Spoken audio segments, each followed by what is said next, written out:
Our Dora Scheidel is following this alert for us live from Ferrone & Sons Funeral Home in Syracuse. And Dora, what are they telling you there tonight?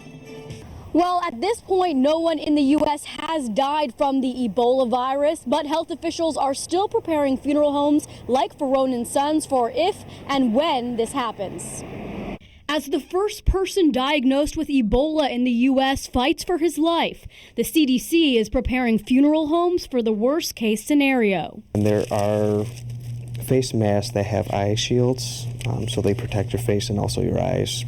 Anyone handling human remains must wear protective gear, including a face mask, shoe covers, and double surgical gloves. And the bodies need to be cremated or buried immediately. If they're going to be buried, they have to be placed in a hermetically sealed casket, which is an airtight sealed casket, and that also prevents microorganisms from escaping the casket.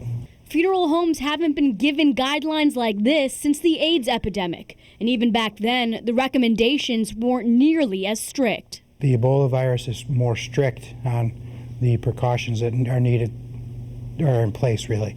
So embalming we would not be able to do the embalming. The CDC is forbidding embalming for Ebola victims. During the AIDS epidemic, embalming was still allowed. In this case, health officials fear this highly contagious virus can spread even after death. If the epidemic continues to continue the way it is, I'm sure that the guidelines may be changed by the CDC. And it's just so new to us. I think as time goes on, there's going to be more and more guidelines. The CDC is also telling medical examiners to avoid autopsies at all costs. If an autopsy is necessary, the CDC says they need to be consulted first. Reporting live from Ferrone & Sons Funeral Home in Syracuse, I'm Dora Scheidel. Matt and Megan, back to you. Thank you, Dora. Coming up new at 6 tonight, we talk to